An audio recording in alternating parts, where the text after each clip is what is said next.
dyslexia is different from everybody anyway, right? So, my wife helps me with my spelling and I help her with her math.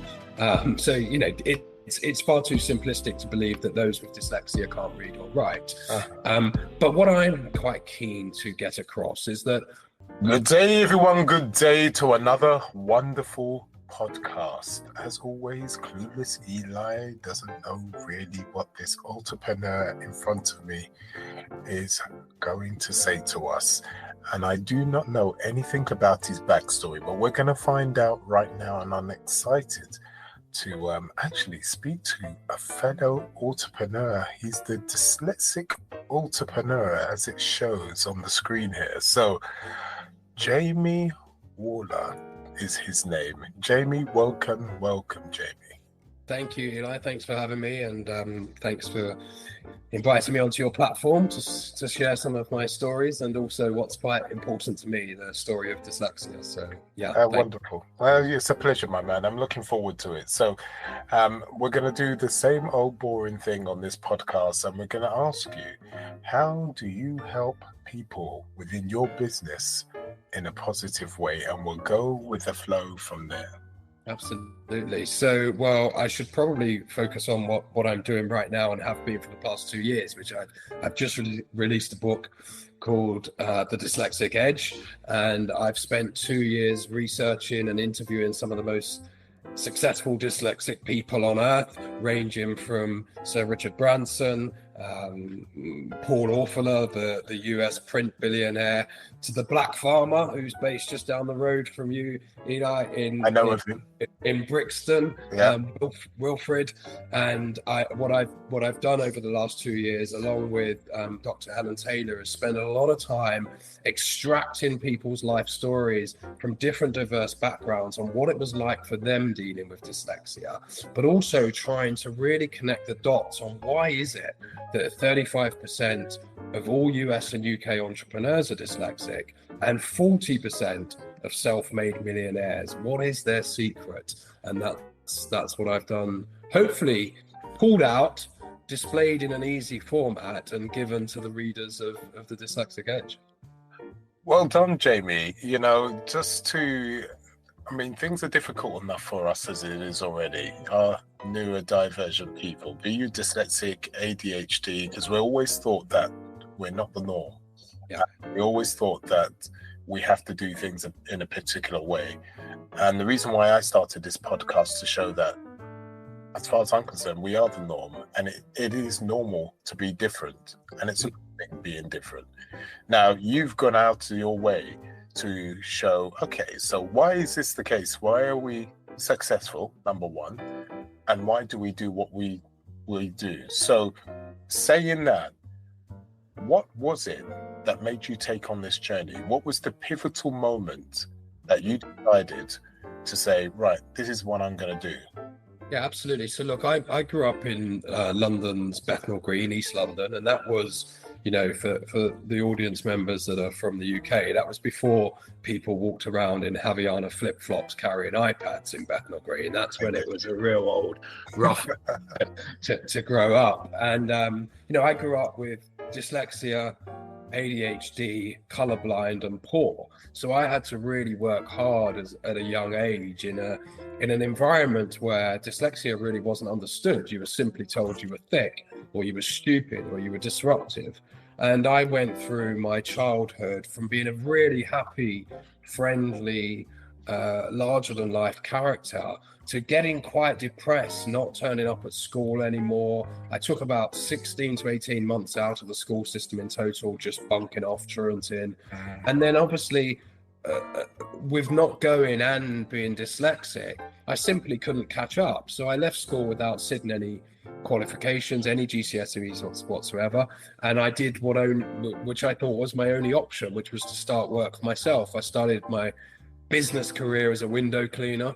I then went on to selling cars, and I was really fortunate that I started my first significant business age 19, which I sold for over $70 million by the age of 36. And since then, I've gone on and set up and grown businesses in the UK, US, Australia, and New Zealand.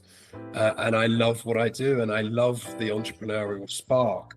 But during that journey, I became more and more confident to talk to people about my weaknesses. And it was when I met my now wife, who is also dyslexic, but had a completely different upbringing from me, went to a fee-paying boarding school in Oxfordshire, actually went to school with Richard Branson's daughter, that she made me feel more comfortable in, why are you hiding this thing about yourself? There's nothing wrong with being dyslexic. So I wasn't diagnosed with dyslexia until I was age 36. I wasn't diagnosed with ADHD until I was in my early 40s. But it made me realize, Eli, that it's terrible that there are 15% of the population have dyslexia, more have other forms of neurodiversity, and to put us in a box to keep us locked away from being our best versions of ourselves simply has to stop. So you add all that up together, and then I was really fortunate that I happened to be spending some time with the most famous dyslexic person on earth, so Richard Branson, and him and I were cycling and we were having a chat. And it was during that talk that we realized that nobody that talks about dyslexia from a publishing point of view is dyslexic. Everybody that talks about it is academics that want to talk about dyslexia. And dyslexic people don't particularly like reading stuff from academics. So I took it upon myself to build a case study led material and publish a book, but not just for those with dyslexia. Also in the book, taking out everybody's stories and giving non-dyslexic people dyslexic thinking tips that they might be able to implement in their own personal lives or their own business success. And the book was released in September this year, so not just a few weeks ago, and it's gone on to sell tens of thousands of copies all over the world. So it's landed really well. It's very easy to read. It features 14 different seriously successful dyslexic people and tells their life stories. But if I may, just before I wrap up this part of the segment, what was really key to me is that you didn't just, I always say, I was born in a poor part of London. But do you know how fortunate I am that I was born white, British, and able to speak the language? Can you imagine what it was for, like, we mentioned Wilfred, the black farmer, as one of 7 from Jamaica. His version of dyslexia is very different from mine. So while I do believe that dyslexia has some superpowers to it, I don't come from the camp that simply says we should walk around saying dyslexia is a superpower. It's still an Achilles heel. It's still very difficult for people to deal with today as it was 20 years ago. And I think we have to respect that. Okay, so let's break that down, because some people won't understand what you just said, where your dyslexia is different from the black farmer. What's the difference? Just break it down in layman terms for people here. Well, let's first say that dyslexia is different from everybody anyway, right? So, my wife helps me with my spelling and I help her with her math. So, it's far too simplistic to believe that those with dyslexia can't read or write. But what I'm quite keen to get across is that if you then layer on other parts of life circumstances, so for example, one of the ladies we feature in the book, Chef Philly, was one of the winners of MasterChef. So Chef Philly's about 26 now. So for her, she knew she was dyslexic, and she was going home saying to her parents, "Mum, I think I might be dyslexic." And because of the value of education that the Indian community put on people, they were simply saying, "Don't be stupid, get back out there, carry on. You're not dyslexic, you're not trying hard enough." So Chef Philly's way of having to get through her issues with dyslexia are vastly different than mine. Or, as we said, Wilfred, who came as one of 7 as an immigrant, who was dealing with racism, who was dealing with poverty much more severe than mine. So you put that on top of his dyslexia. It's too simple to say to 7-year-old Wilfred, "It's a superpower, get over it." No, I know what you're saying. And as I say to a lot of people, as much as you may have ADHD or whatever the case may be, our environment, when you mix everything together, we are very different, and the way it comes out when we have these certain issues, and I shouldn't call them issues because I don't think they are, they come in different forms, hence us being different, which is the way it should be. That's life, and that's the way it should be. So, all right, that's really interesting what you just said, but let's go right back to, with hindsight, you now got hindsight, because obviously you didn't know you was dyslexic, you didn't know you was ADHD, but now we're going to go back with hindsight. Can you go back to the youngest you, where you could see there was issues with your color blindness? Let's go back to the color blindness, because I take it you never knew you was colorblind, because you had it, and you know what you know, right? It's not like you had color and then you went colorblind at the age of 10. So let's go back to the colorblindness side of it. When did they discover you were colorblind, and what was done about it to help you cope with colorblindness? Yeah, it's a really interesting question, actually. Not many people choose that part to focus on. So you're right. I had no idea I was colorblind. I had no idea I was colorblind until I was 24, and I decided that I wanted to sail. My grandfather had been in the Navy, my father in the merchant Navy, and I decided I wanted to learn how to sail, and I took a sailing course.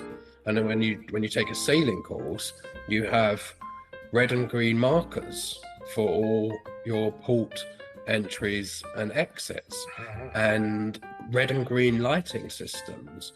And I guess I knew prior to that in some way that I used to sometimes struggle with green and browns, but I never really pinpointed it was color blindness. But it was when I was undertaking that course that I thought, wow, damn, I've really got an issue here.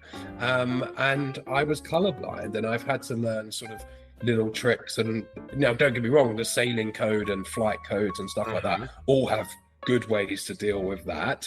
You know, certain numbers of flashes, certain seconds apart, and stuff like that. But it does mean that it's much more difficult for me to sail a boat than it is an average person. I couldn't become a pilot where someone else might be able to. So colorblindness is it's a weird one, actually, because with dyslexia, you sort of know where your weaknesses are, and you know their weaknesses because you can clearly see what other people, your peers, are competent at doing that you're not. With colorblind, you simply don't know what normal is. And my children, I've got 2 girls, 7 and 8, they think it's hilarious. They can't stop. You know, every now and again they go, "Daddy, what color's this?" And then they'll just laugh their heads off. But, you know, I just simply, I don't know. I don't know what I'm seeing. Okay, so 24 years old, finding out you was colorblind, that must have been quite amazing to be honest. I think it was more shocking to other people than it was to you. Yeah. Would that be correct to say? Yeah, I would. And it was frustrating, though. You know, I won't lie. You know, the fact that I was still trying to hide my dyslexia at that time. And, you know, so I'm undertaking a sailing course. I know there's going to be a test at the end of it that requires me to have memorized things during the week. And now I've got this other thing to overlay on it called color blindness. I've also got ADHD, which means actually sitting me down in a test environment is not the best environment for me anyway.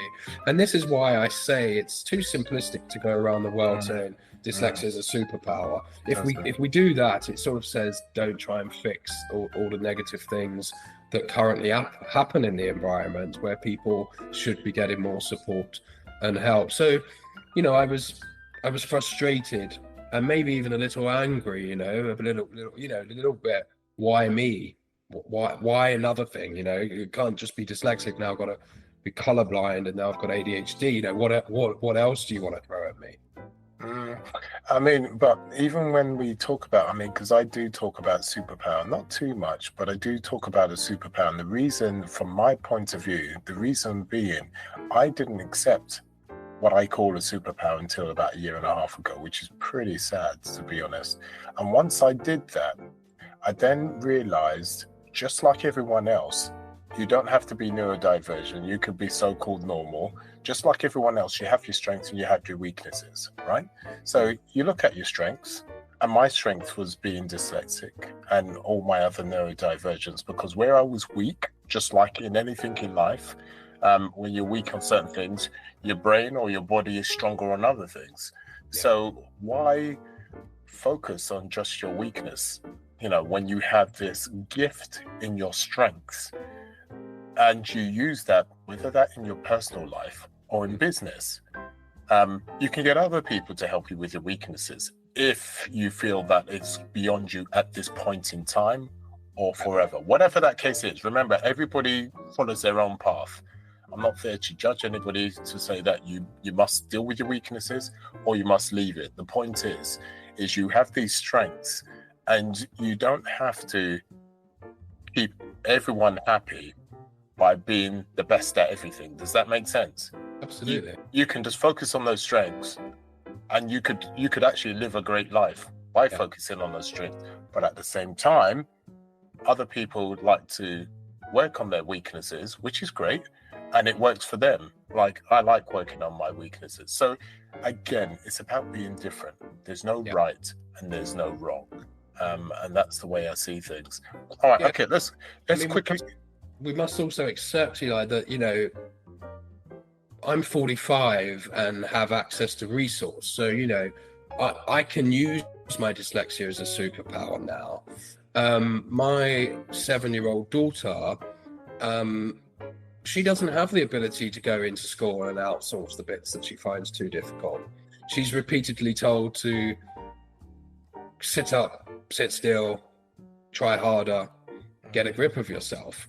So and that's why I do believe absolutely dyslexia and my ADHD has led to a lot of my success, most of my success, maybe even all of my success. But we have to accept again that for some people it's a lot more difficult, and that could be for whatever reason. It could be age, it could be race, it could be sex, it could be just that they're in an unsupportive partnership, and that's the bit that I think is sometimes missed in the modern days, in the modern way that we talk about neurodiversity. I think we're too quick to only talk about the positives and not recognize that there's still a lot of people having a real hard time going through No. But there's a purpose in that hardness. Yes. The reason why we are successful is because we've had to go through the hardness. As you know, right? You've already dealt with some of the top 1%ers in the world. The reason why they're top 1% is because they had to suffer. They had to really take the grind, all right? And because they didn't have the resources, because you didn't have the resources, because you didn't have the support, because no one knew you had A, B, and C, no one knew you was colorblind, you had to try and blag it. You had to find a way. You didn't have a qualification. How am I going to do this? How am I going to survive? And through that hardness, that grind is what has helped you to be successful. And I'm not saying that you can have a silver spoon in your mouth and you can't be, you can, but not in the same way as someone that's actually done the hard work and done the sweat and toil. And you've had this conversation with so many successful people. I mean, how do you see it? You've had this conversation. What's your perception on that? Yeah, I think so. What part of the research we did for this book was this whole thing around explorers versus exploiters. So Dr. Helen Taylor from Cambridge University has done some great work on actually dyslexia is just this sort of relatively new title that we give to the explorers of society, and that pre-500 years ago, roughly 15% of the population were born explorers, 85% exploiters. Explorers were out trying to find new territories, new food. They would come back and they would be celebrated, and then they would hand over this information for the majority to exploit. It was really the church that sort of brought around this whole process of learning because they were petrified of the stories of the Bible being, the stories of Jesus being forgotten. So they wanted to write them down, and then they wanted people to be able to read them and remember them. And the fact is that the explorers in society just weren't very good at that format of learning, and nobody really noticed it at the time because the explorers weren't expected to come and recite the story of Jesus. They were out exploring. But as we've progressed through life, the circumstances have changed. So if you map all of the positive traits of an explorer, they match perfectly to those of a dyslexic thinker. The only one thing that doesn't fit amongst that sort of overlay is this sense of this real fire in your belly and this hatred towards injustice. And that definitely grows with you through childhood, through not being supported, through being told you're thick, through having to try harder than most people, etc., etc. But if you think about what the traits are of an explorer, there are typical traits of an entrepreneur. That resilience, that trying to find something new, that picking yourself up, trying again, that thinking of the bigger picture. Maybe the horizon doesn't end there, maybe it's not a flat earth. Those sort of traits are very typical to entrepreneurship. And so I love the narrative that actually you and I are both explorers, and there's a bunch of exploiters around us. And yes, we are given this title of being dyslexic, but that's a relatively new title. And it's just really a convenient way for government to put a badge upon something that they got wrong. The learning system was never designed to fulfill everybody's needs, but rather than fix it, give it a badge, give some funding towards it. I mean, we're talking 24 hours after our recent budget announcement where there's been a little bit more funding given towards neurodiversity and special needs in the schooling system. It's just a convenient way to not do much about it, really. Yeah, I hear you for sure. All right, let's just go back to your childhood, because I'm quite interested in it, because we skipped across it pretty quickly, because it was a situation that you did a lot of parenting, and I get that, because I did some of that myself, because I found it difficult to study, and I had the equivalent of a swimming page. I'd look at the page and the letters are all over the place, etc. So I totally understand it, and it's not because I was stupid, not by any means, but you had the problem studying, you had the problem focusing, and the rest of it. How far back did you have issues? I'm sure you had issues before you went to school. Was there issues interacting with other people, issues when you played with certain toys, or communication? What other issues did you have that with hindsight you have now? So actually, for me, it was definitely around that 7 or 8 mark. So up until then, I was completely unaware. As in most primary schools, you're being rewarded for turning up on time, looking smart, helping the teacher, sitting well down at lunch. So you go from getting a certificate a week or 2 certificates a week to then they start measuring you on your attainment and levels. And then all of a sudden, I wasn't getting any certificates, and then I started to feel, well, what's wrong with me? Does this teacher not like me? How do I go from being loved to being unloved? And that made me start to withdraw a little bit and question what was wrong with me. And then you naturally see that people have nicer handwriting, get less red marks over their paper, and that made me withdraw even more. And then at age 11, when you go from your primary school to your secondary school, my friends that I loved and spent so much time with all went off to the better secondary school in Bethlehem. And I went to the worst one, and I went to a school where people in the main either had learning difficulties or didn't want to be there. And that meant that my chances of succeeding from my time was marked there and then. The opportunity for me to have got through that any better than the way I did was very, very small. So I went through a real wave of emotions as a child. I went from 0 to 7 being really popular and enjoying everything about school. From 7 and 11 becoming a bit more better at communicating, making people laugh because I was making up for my weaknesses. Okay. So I became a lot more outgoing, a lot more, Jack the lad, etc., etc. And then I went from 11 to 13, almost a bit of a recluse. I got severely bullied for about 2 years. And then I went from being bullied to becoming the bully because I thought there's only one way out of this, and that's to fight back. And then I spent an uncomfortable year pretending to be someone I wasn't, which was bullying, fighting, pushing against every piece of authority that came anywhere near me. And then eventually I got through out of 2 different secondary schools. I was very fortunate to be given a place in the secondary school that I always wanted to go to for the last 15 months of school. And when I got there, I was too far behind to progress educationally, but I felt like I had gone back to my home where I deserved to be. And I had a lovely time. I enjoyed my last 15 months. I became that outgoing storyteller, bring people together person, got on with teachers, got on with students, and enjoyed it. I left school without any qualifications, but I enjoyed my last 15 months there. I had a great time. I just had a really miserable few years in the middle of it all. So you went through quite a few stages, actually, a form of happy, sad, reclusion, one extreme to another, actually, being bullied. I mean, that must have been a shock and a half, when you went through that stage. And then obviously after approximately 2 years, something snapped in you and you thought enough was enough. And then the bullying turned into you had to defend yourself. And that form of defense meant you bullied other people.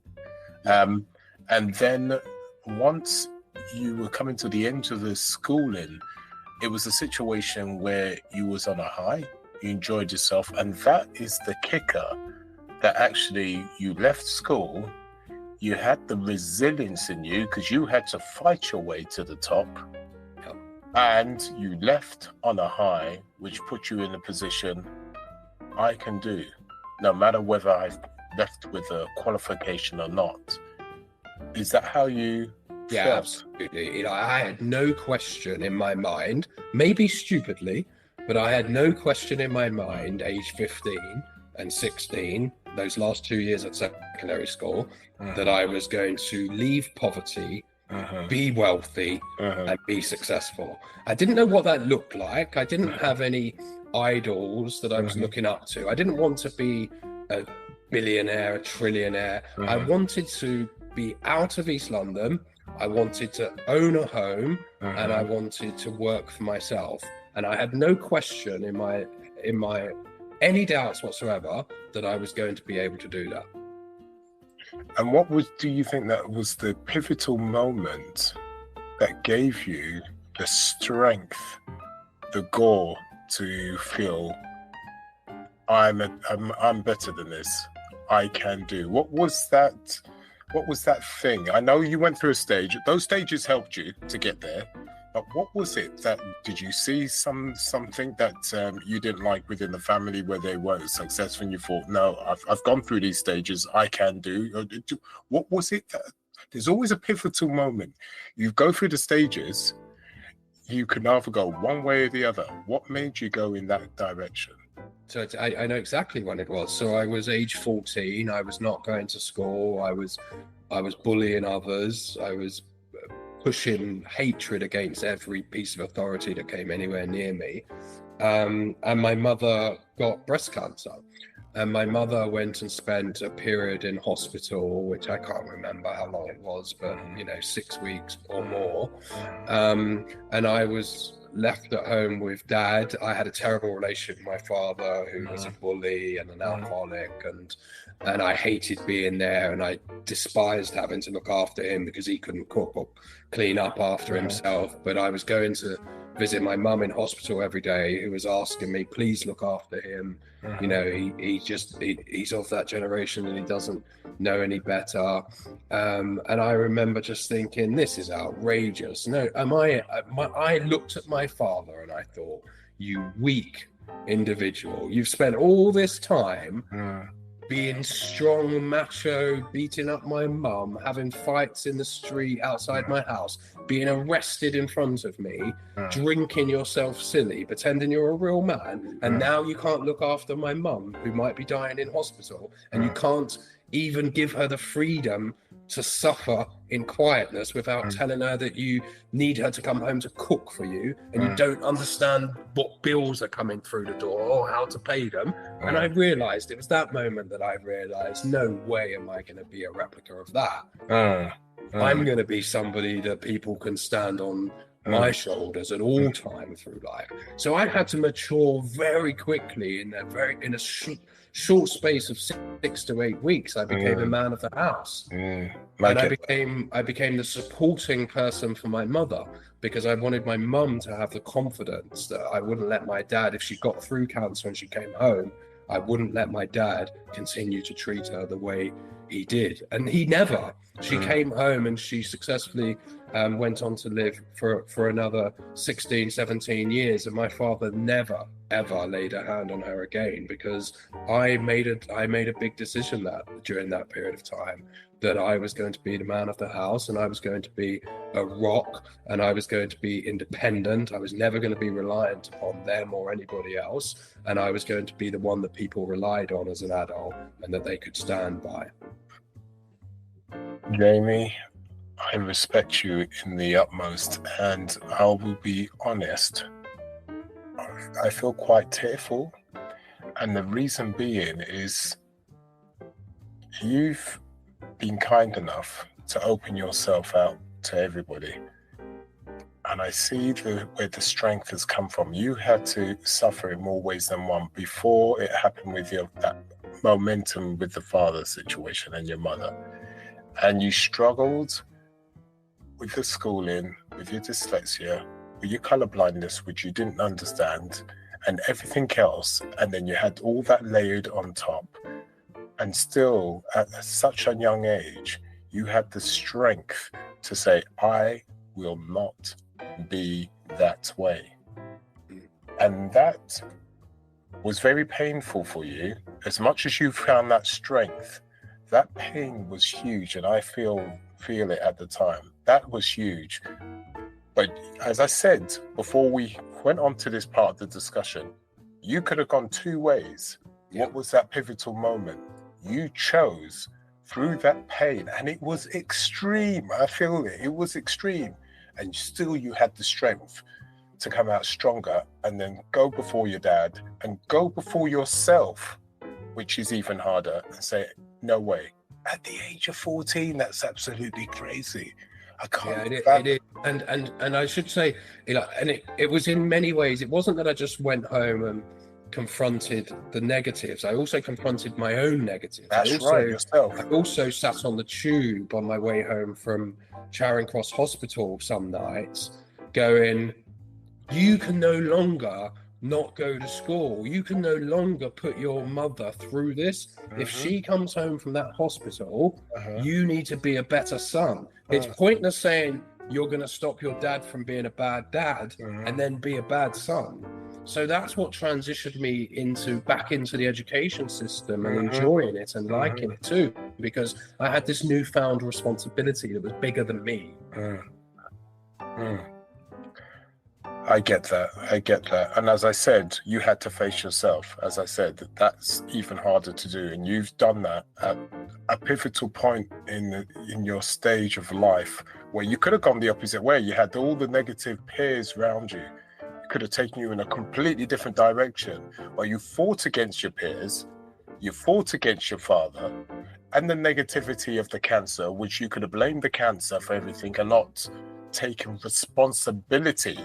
You as a child took on the responsibility that I am not going to blame anyone else. I'm going to I am going to this, I'm going to do that. And that's very difficult to do at any age, let alone as a child. And I find that amazing. Your strength and resilience is amazing.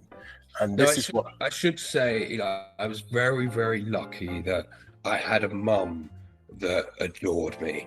I had a mum that through everything, she was just my best friend, right? So she would have given me everything. She stayed around and put up with that abuse because she knew that she couldn't financially get by without him. So she did so much for me. So I was very fortunate that I had this, you know, my mother was never strong publicly, but she demonstrated so much love for me that it meant that I never wanted to let her down. And that is a real strong driving force. When you love somebody so much and you don't want to let them down, it's a really, really powerful thing. And it went both ways. You do know that, Jamie? Yeah. No, I'm sure. Unfortunately, my mum did pass when she was 61, so about 14 years ago. So it is a shame, because actually before I sold my first significant business, so she could see that I was successful and I was employing hundreds of people and stuff, but she never really got to see me. She knew my girlfriend, but she didn't see us get married. She didn't see me have children and all of those other good things that she would have loved to have seen. But you know, it runs through all of life, right? It makes me a better father because of the person she was and the things I went through, and it makes me a better husband too. So and remember, this is what we was talking about, great leaders. The reason why you are so successful, you had to go through great pain. And I say this to you every week, listeners. You know, every time an entrepreneur comes here, we talk about and we go back in history on why and where they come from, but they always come from great pain. It's not nice, but that's how great leaders are born. And I knew with Jamie's success and the amount of people he mixes with, while still forging forward, he had to come through great pain. Hence, sorry, Jamie, that I had to go there with you. I know it was painful you talking about it, but you was comfortable enough to do so, and thank you for doing that. No, absolutely, and you're right. Not many people have asked that question to get that response, but yeah, I've got goosebumps talking about it. But actually, in a way, it's quite nice to talk about it. And I think it's important, because there's many people out there that have similar pain but completely different experiences. And by us talking about, you can do it also, as much as you're in that hole and you're in that pain and you think it's not possible. Every week I have this discussion with someone to show that, well, unfortunately, you have to be in that hole and you've got to go through that pain to be successful. And it does spur other people. And I get feedback from a lot of people when they listen to those podcasts, and they do appreciate it, because they go, oh, I see, I understand. Yeah. And it is difficult. And Jamie, thank you for sharing that. Okay, so let's go forward from there, because I think that's enough pain work that we've dealt with. So let's go forward.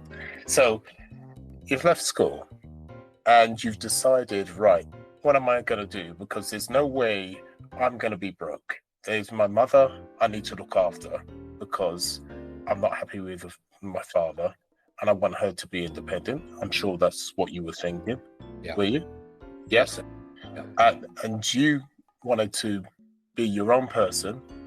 So what did you decide to do to make it happen? What was the beginning steps when you left school to make that happen?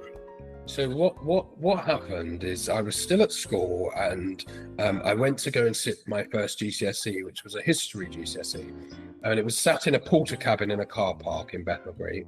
I went into the porter cabin, and as I got in there, I wrote my name on the wooden desk, which was a thing that all kids did back then. You sort of tagged your desk with your name and the date that you were sitting your exams. And the teacher, who didn't particularly like me, came along and asked me to pack up my stuff and come outside for a second.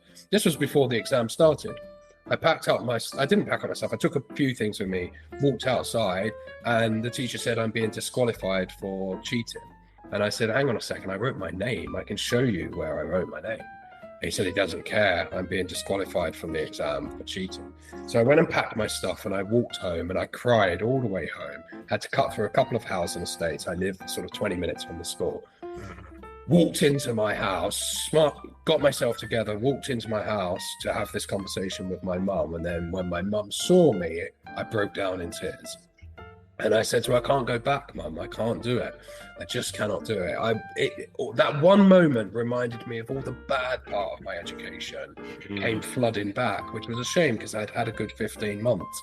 Anyway, a long story short, my mother says, Jamie, if you get yourself a job before you're due to sit your next exam, which was, I don't know, a week away or something, then you don't need to sit them. And that afternoon I went and walked the streets and I went from building site to building site. And don't want it to sound dramatic. I wasn't like in the pouring down the rain. I walked to like 2 different building sites and I got a job carrying bricks. And I started the next day. I was always quite physical as a young boy. I was always liked the gym and boxing and stuff. And I thought, what a great job. I get to work outside in the sunshine carrying bricks. And this was sort of August, September or whatever time the GCSE times are. And I got very used to making £60 a day in cash at age 16. And I was meeting up with my friends on a Saturday night because I had to work 6 days a week. I was meeting up with my friends in the pub on a Saturday night. And I had like £400 worth of cash.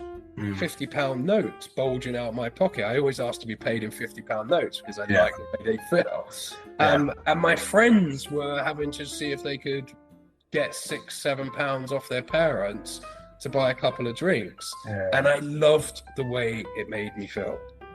I loved the power it gave me. I loved what money could do.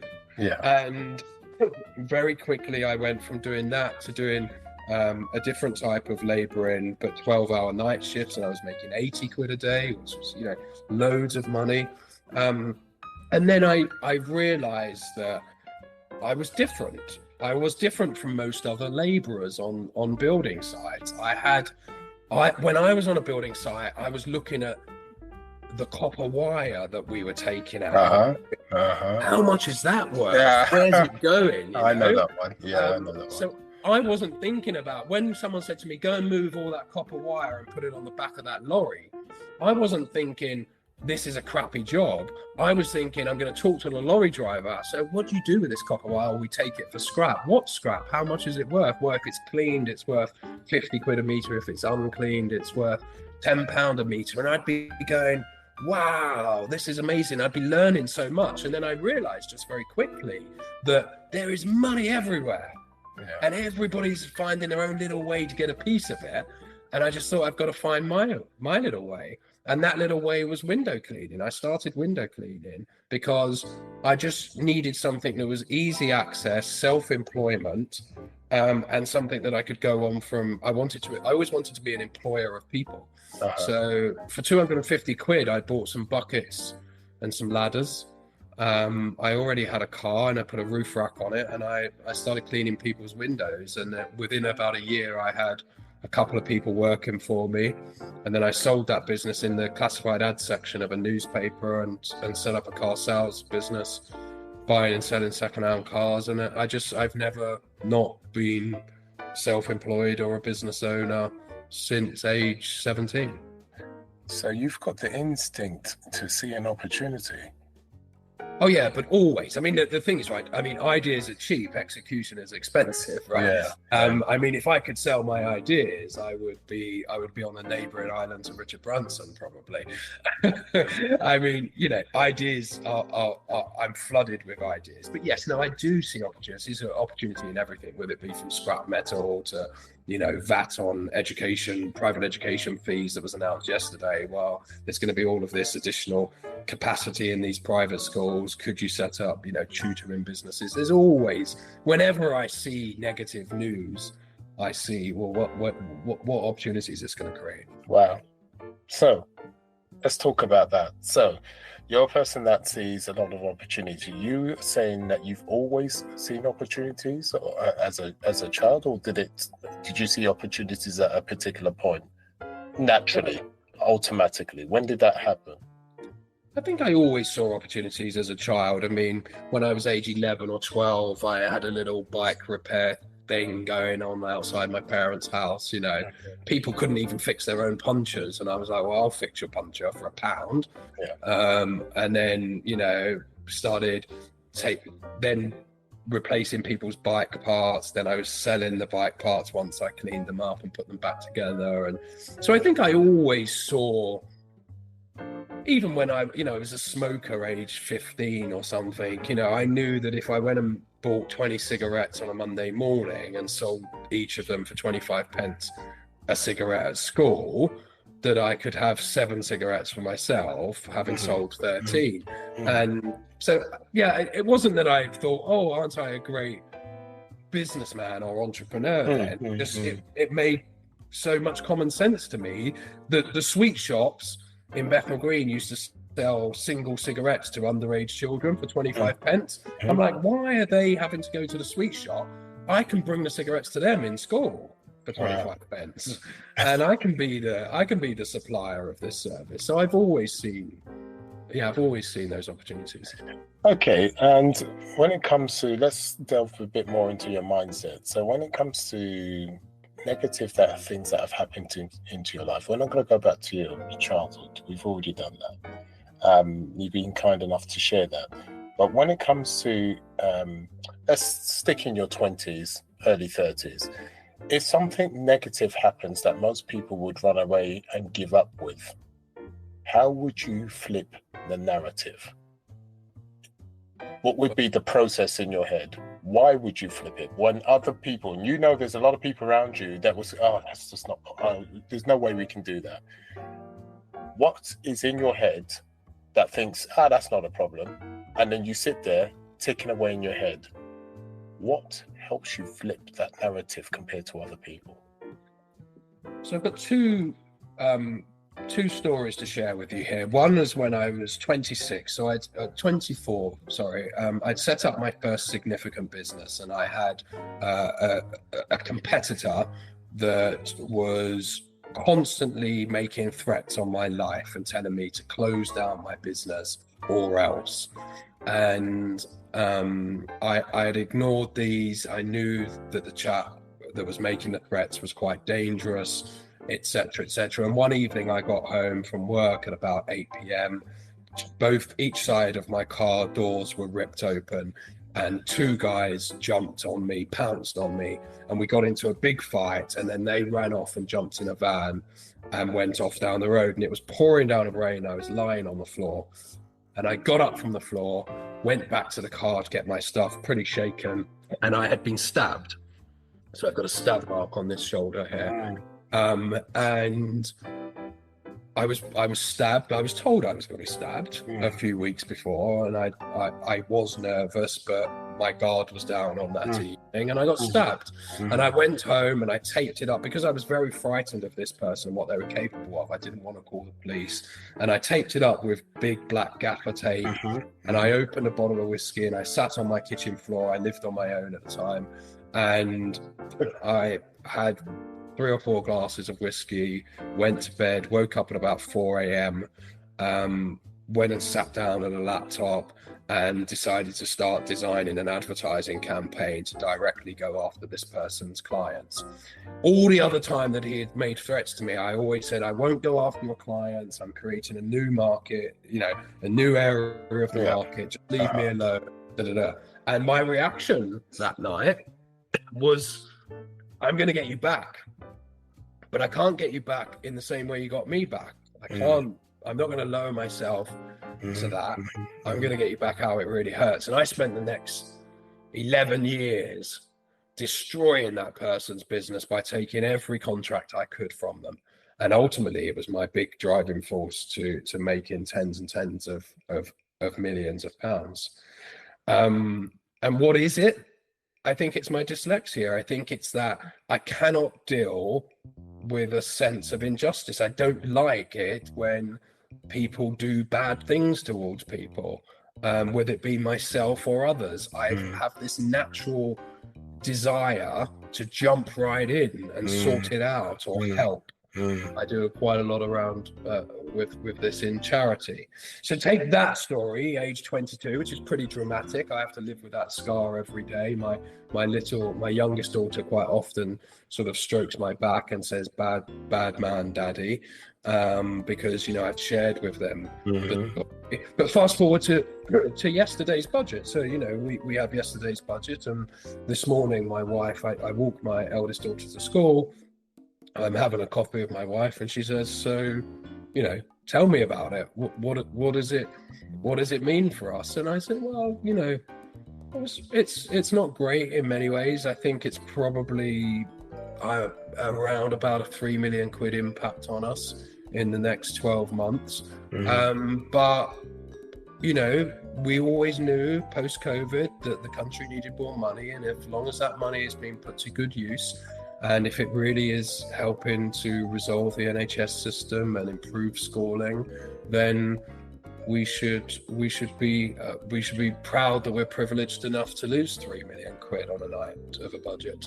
And my wife, who very rarely actually would say something like this, but about 20 minutes later, she said, "Can I just say, it's remarkable how I'm so proud of you," she said. She hardly ever says that, actually. But she stops and says, "I'm so proud of you to have that attitude towards what other people might go moping around with today." You know, it's amazing. Jamie. But I guess that again, it goes back to that injustice part of me. If you know, if I have to suffer for other people that are less fortunate to gain, then I'm all up for that. And I appreciate where you're coming from, because I'm built the same way, and I find that amazing that you had that thought, because you put things in perspective. As much as you've got what most people would think a reasonable amount of money, it's still in relationship to your lifestyle. So it doesn't matter whether you make £50,000 a year or 50 billion, it's all relatable, right?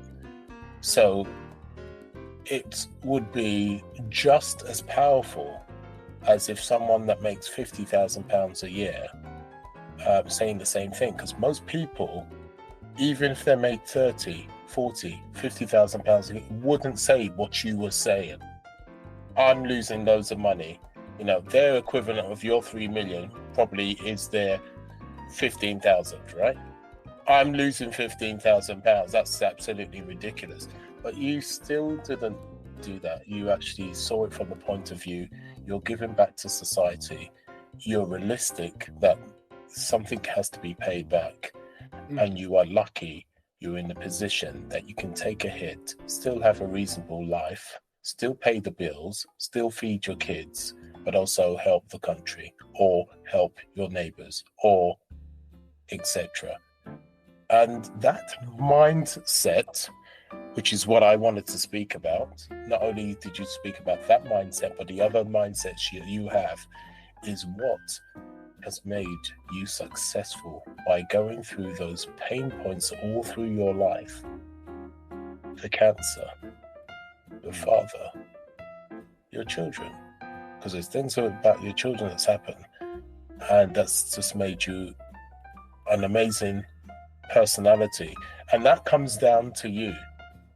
They're not coincidences.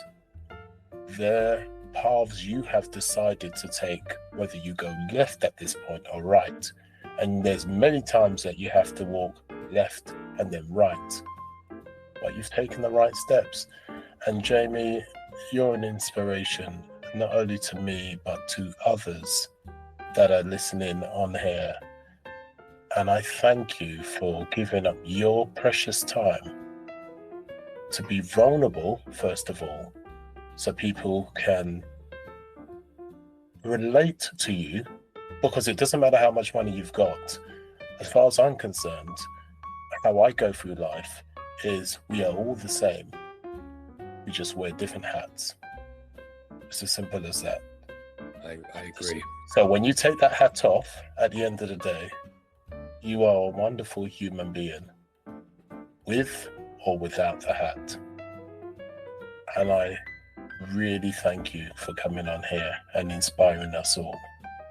Well, thank you. And like I meant it right at the beginning of the podcast when I said, thanks for giving me a platform to share what is important to me to help those that have dyslexia, may have dyslexia, those that suspect that somebody has dyslexia. For me, this is a real personal mission to help others to ensure that they're not in a closet for a long period of their time like I was, and they're given the ability to come out and be the best versions of themselves. So I thank you for that. And just one final thing from me, if any of your listeners or viewers, and I end every podcast with the same message, know somebody or themselves or would believe that a copy of the book would be useful to them and they genuinely can't afford it, just find me on my website, which is simply my name, or LinkedIn, and I will get them a copy for free. This has never been about selling books. This is about helping people. Do you see this, listeners? When I'm blessed to come across people that all they want to do is just help and spread the word, except they're not preachers. They're helpers. I'm not going to stop there.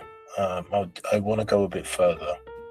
I want to know a bit more about your book, because your book is very important. And the reason why your book is very important, because the book is you. And with the mindset that you bring to the table, you bring a huge amount to that book. And listeners, this is really important. When you find someone with a great mind or a way about them, a book is very powerful. It's like taking their whole life cycle, and you're able to open up that book for a day, a week, and skim through that life cycle. We are blessed to be in that position. And Jamie, I would like you to just tell us more about that book. I know you said that you've spoken to many people, but tell us a bit more about that book, and how powerful that is. Thank you. So it's called The Dyslexic Edge, available, as you would imagine, in all formats in all countries around the world. And it features 14 successful dyslexic minds, some of them billionaires, the owner of Carphone Warehouse, Sir Charles Dunstan and Paul Orfila, some of them really early on in their entrepreneurial journeys, and from all different walks of backgrounds. And what we do is, in a chapter on each of them, tell their entire life story. It features Duncan Bannatyne, Theo Paphitis, Kelly Hoppen. I went and spent time with all of these people, in many cases at their homes, for 6-7 hours, and really got a feel for them and their struggles with dyslexia, that where they feel dyslexia has been a benefit to them. And I tell their story in a very raw and honest way. They had no editorial rights. I wanted it to be me and them having a great conversation like we have today, and then me saying that to the readers. And then at the end of every chapter, I pull out the important parts from their life story on what were typical dyslexic thinking traits that led to their success, so that the reader, if they are dyslexic, can recognize their own traits that match those. But importantly, also for those that are not dyslexic, to be able to pick it up and go, how might I think like a dyslexic person and be as successful as them? And like I said, the book is, got great reviews, selling tens of thousands of copies around the world. But it's because of the beautiful raw honesty, like we have had here today, of each of the people that contribute towards it. I was very, very gifted to be able to spend that time with them, to be able to go and sit with these people in their kitchens and just, in many cases, watch them cry in front of me while they tell me their stories. It was a really, I feel very privileged to have been given that ability to do that and tell these stories. And in turn, we're privileged that we're in a position that we could effectively sit in those same kitchens by reading your book. Again, you took the time It took you how many years to do that? And we can read the book, and what you did in years, we can now read it within a week. And we are very privileged for you to come on here and give us the opportunity to do the same thing you did, which is to sit in the kitchen with them to have that conversation. And we really appreciate that. And me, for one, I am definitely getting that book. Yeah. There's no two ways about it. There's no way I'm going to miss it. You know, my whole point is to help as many people as possible. This is why I do the podcast, doing the similar thing you're doing. And there is no way I'm going to miss up the opportunity to not be able to sit in that kitchen with you, speaking to all those beautiful people within your book. And listeners, if this resonates with you, I would invest. Listen to what I've said. Invest in the book, because this is investing in yourself. This will be a very important book for you to read, and it's worth the investment. Why? Because the person that's been on the podcast with us today is the one that experienced and wrote the book. And as you can see, he had to go through the pain just like you did. He had to go through the suffering, but he came out the other side, and he's successful with that mindset. And he's rubbed shoulders with similar people, and you can get a snippet instantly just like that. That is a rare opportunity just for the sake of buying a book. Jamie, is there anything you want to sum up and say that I've missed? No, just, you know, for anybody that's neurodivergent and suffering, good luck, talk to somebody. It always helps. The amount of people I hear from these days that are still hiding it from their loved ones, and it really does get a lot better when you share it. And if you're fortunate enough one day where someone does share with you that they're dyslexic or ADHD or anything else, try to listen. Try to let it be their safe space. If they've found the braveness to start to talk about it, do try and take the opportunity to spend a few months listening. It's not that useful to go, I've got ADHD too. Just let them have a little moment to themselves, and let's all be there for each other. Yeah, well said. And as I said before, listeners, you know, you've got to accept yourself. I spent too many years, and the camel's back broke with me 2 years ago, and I said enough was enough. And you already know a bit of my journey, listeners. And I said, I don't want anyone to suffer like I did for way too long. And Jamie's in the same situation. And we do what we do because we want to shorten that pain as much as possible. You're going to have to go through it. There's no way of alleviating the pain completely. But we want you to get to the realization that you can do. It is possible. You are something. It is good being different. It is right being different. And this is what we're trying to do. Jamie, thank you, my man. I really do appreciate it. How do people contact you? I'm going to have the link to your book. It's going to be down below so they can Thank you. book instantly. Is there any way that they can contact you or your team if they need it? Yeah, absolutely. So my website is my name, jamiewaller.co.uk or .com. The communication will find its way to me, or you can connect with me on LinkedIn. I don't use any other forms of social media, but those two will get to me, and please do. And as always, I'll have that down below also. So you'll have the link to the website, his LinkedIn, and to the book. Please, please, please, if you do not do anything else, at least get the book. And with that said, Jamie, thank you for your precious time. I really appreciate it. We really appreciate you. Thank you once again. Thank you. And listeners, we will see you soon, and sayonara.